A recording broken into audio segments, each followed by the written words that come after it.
Hello friends, मैं CA अभिषेक बरड़िया आपके सामने कुछ इम्पोर्टेंट टॉपिक्स लेके आया हूँ विथ रिस्पेक्ट टू अमेंडमेंट्स। अगर आप सीए फाउंडेशन नवंबर 2021 जो कि अब दिसंबर में होने वाला है वो एग्जाम देने वाले हैं, तो उसको लेके आपके फाउंडेशन के पेपर 2 उसका जो पार्ट है बिजनेस लॉस, उसको लेके कुछ चेंजेस हैं जो आए गए हैं जो आपके एग्जाम के लिए पूरी तरीके से एप्लीकेबल होंगे। तो देखिए, ये इंस्टीट्यूट ने जारी किया, as you can understand and read it from the interpretations, कि ये क्या चीज का है, बिजनेस लॉ सब्जेक्ट से रिलेटेड है, नवंबर 21 एग्जामिनेशन अपियर करने वाले बच्चों के लिए है। करेक्ट। तो कुछ ऐसे चेंजेस हैं जो लॉ में किए गए हैं, स्पेसिफिकली ये चेंजेस हैं कंपनीज एक्ट को रिलेट करते हुए। तो कंपनीज एक्ट में ऐसे 5 चेंजेस लाए गए हैं जो आपने अभी तक इंस्टीट्यूट की जो पुरानी स्टडी मटेरियल है उसको पढ़ा होगा, तो उसमें वो चीजें अपडेटेड नहीं थी, लेकिन अब एग्जामिनेशन पॉइंट ऑफ व्यू से हमें उसको अपडेटेड रखना। तो व्हाट आर दोस 5 चेंजेस, हम इस छोटे से वीडियो में समझने की कोशिश करेंगे। करेक्ट। तो पहले देखिए, ये हेडिंग पढ़ लेता हूं।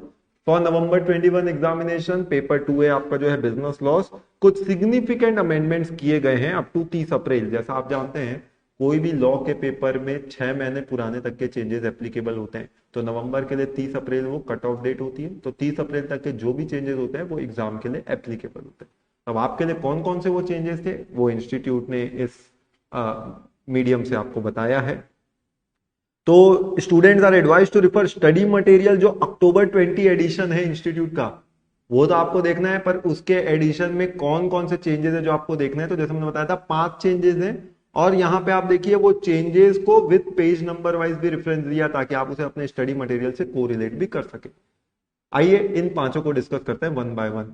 सबसे पहला change is with respect to 1 person company. 1 person company में याद करिए, हम जानते हैं कि 1 पर्सन कंपनी की एक एलिजिबिलिटी क्राइटेरिया होती है कि कौन लोग 1 पर्सन कंपनी बना सकते हैं। केवल वही लोग 1 पर्सन कंपनी बनाते हैं जो नेचुरल पर्सन होते हैं, इंडियन सिटीजन होते हैं और रेसिडेंट इन इंडिया होते हैं।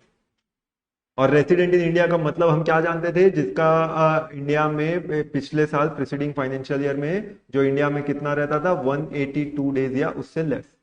तो जो भी व्यक्ति 182 डेज या लेस 182 डेज या उससे ज्यादा रहता था इंडिया में प्रीसीडिंग फाइनेंशियल ईयर में, उसी को हम रेसिडेंट इन इंडिया मानते थे, और वैसे लोग ही एलिजिबल होते थे ओपीसी बनाने में या उसके नॉमिनी पर। चेंज क्या, ये तो एग्जिस्टिंग प्रोविजन था, अर्लियर प्रोविजन, ये हम जानते थे। नई बात क्या की गई है, सबसे पहली बात, नेचुरल पर्सन वैसा का वैसा है, इंडियन सिटीजन इंडियन सिटीजन भी वैसा का वैसा। चेंज क्या है, विथ रिस्पेक्ट टू रेसिडेंट। पहले बोलता था रेसिडेंट, केवल रेसिडेंट ही एलिजिबल है 1 पर्सन कंपनी बनाने के लिए, और रेसिडेंट का मतलब भी क्या था, जो इंडिया में for a period of 182 days या उससे ज्यादा रहे। अब इस चीज को लेकर बदलाव किया, क्या, only a natural person who is an Indian citizen whether resident in India or otherwise, whether resident in India or otherwise, this is the basic thing. क्या बोलने की कोशिश कर रहा है, वेदर रेसिडेंट इन इंडिया है या अदरवाइज है, यानी चाहे वो इंडिया में रेसिडेंट हो या ना हो। This is the change, first part. और दूसरा, अब रेसिडेंट इन इंडिया को भी हम क्या बोलते हैं, यानी जिसका स्टे इन इंडिया कितना है, वो 182 डेज था, उसको भी रिड्यूस करके कर दिया गया है 120 days, for a period not less than 120 days, not less than 120 days. मतलब अब क्या होता है, 120 डेज और मोर जो रहेंगे उन्हें भी रेसिडेंट इन इंडिया ट्रीट करके they are eligible either to incorporate 1 person company or become a nominee of such 1 person company. तो चेंज क्या था, मैंने आपके सामने हाईलाइट किया।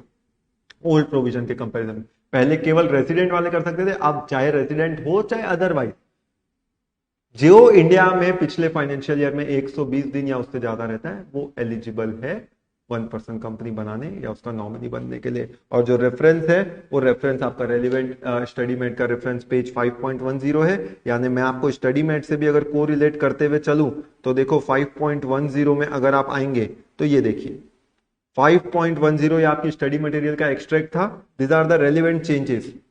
तो ये पॉइंट में जो बदलाव है वो लाया गया है, क्या, only a natural person who is an Indian citizen and weather he is resident in India or otherwise, ये चीज ऐड कर दी गई है। और रेजिडेंट इन इंडिया के इसको बोलते हैं otherwise person who has stayed in India for a period not less than, ये 182 की जगह यही हो गया है 120 days during the immediately preceding financial. तो ये this is the first change जो किया गया। करेक्ट, बदलाव क्या, रेसिडेंट और अदरवाइज और 182 डेज को रिड्यूस करके 120 डेज की।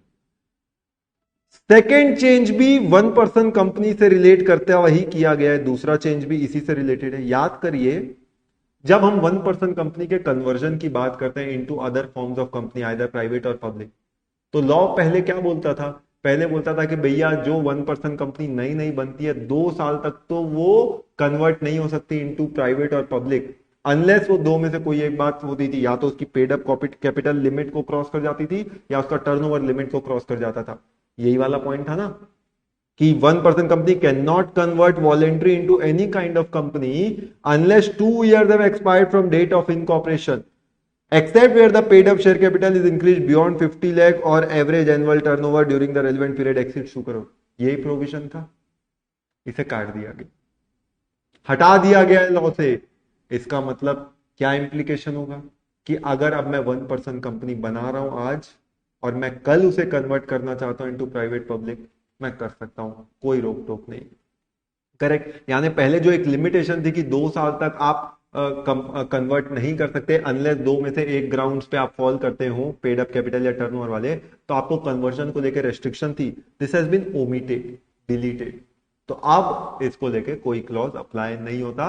मतलब कंक्लूजन क्या निकला, you can convert OPC into private or public as per your convenience. तो अगेन स्टडी मेट के रेफरेंस में अगर बात करें तो ये देखिए, दिस वाज दिस पॉइंट उसी पेज में, तो यहां पे जो लिखा था OPC cannot convert voluntary into any kind, अब ये पॉइंट ही नहीं है, इसका मतलब फिर आप कन्वर्ट कर सकते हो, दिस हैज बीन डिलीटेड। तो ये दूसरा चेंज था जो ओपीसी को लेके किया गया। 5 में से 2 चेंजेस डिस्कस कर चुके हैं अपन। तीसरा चेंज किया गया स्मॉल कंपनी में, इसमें कोई ऐसा वाइडर चेंज नहीं है, लिमिट को बढ़ाया गया।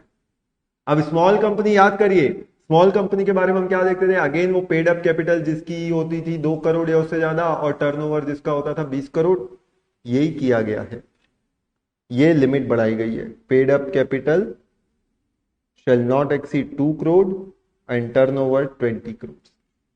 याद करिए पहले ये लिमिट्स और होती थी। आइए स्टडी मटेरियल में पेज नंबर 11 पे पहले क्या बोलते थे, जब हम पेड अप कैपिटल की बात करते थे तो paid up share capital of which does not exceed 5 lakh or such higher amount has been prescribed, जिसको बड़ा के कितना कर सकते थे, 10 करोड़ तक कर सकते थे ना।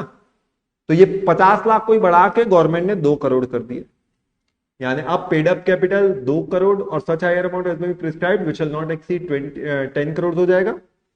और दूसरा टर्नओवर की जब बात आती है तो टर्नओवर के लिए लिमिट पहले थी 2 करोड़, जिसको गवर्नमेंट चाह के बढ़ा के 100 करोड़ तक कर सकती है, तो गवर्नमेंट ने उसे बढ़ा दिया और 2 करोड़ से बढ़ा के कितना कर दिया, 20 करोड़ कर दिया।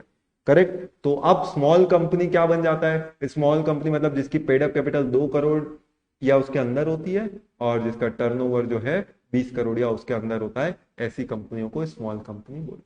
तो ये एक चेंज किया गया स्मॉल कंपनी की अंडरस्टैंडिंग में, तो यही चीज वापस उसके एनालिसिस में भी अपडेट हो जाएगी। तो 50 लाख की जगह 2 करोड़ हो जाएगा और टर्नओवर 2 करोड़ की जगह 20 करोड़ हो जाएगा। तो ये देखिए, for the purpose of sub clause 1 and sub clause 2 of clause 85 of section 2 of the act, 285 small company की डेफिनेशन थी, paid up capital and turnover of small company shall not exceed rupees 2 crores and 20 crores respect। तो ये paid up capital दिया गया, this is the third thing. Fourth edition हुआ है listed company की definition, एक सिंपल सा एडिशन हुआ है, फर्दर एडिशन हुआ है। लिस्टेड कंपनी हम क्या बोलते थे, एक्ट के सेक्शन 2 क्लॉज 52 के हिसाब से लिस्टेड कंपनी किसको बोलते थे, which has any of its securities listed in any of the recognised stock exchange in India, इसी को बोलते थे लिस्टेड कंपनी। अब इसी में एक प्रोविजो ऐड किया गया, मतलब ये डेफिनेशन तो वही है, नई डेफिनेशन भी देखिए, listed company means a company which has any of its securities listed on recognised stock exchange, तो सेम है। तो चेंज क्या है, एक एडिशन है।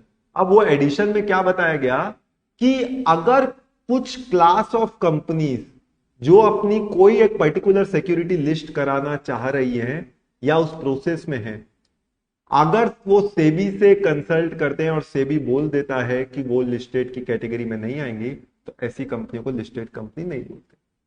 प्रैक्टिकली कई बार देखा गया था कि मैं एक प्राइवेट कंपनी हूं लेकिन या मैं कुछ अपने डिबेंचर्स विबेंचर्स कोई ऐसी अदर सिक्योरिटीज लिस्ट कराना चाहता हूं, तो उसके कारण मैं लिस्टेड कंपनी के क्लॉज में फंस जाता था। तो अब बोले कि अगर सेबी से कंसल्टेशन पे हो चुका है कि आपको लिस्टेड कंपनी नहीं माना जाएगा तो नहीं माना।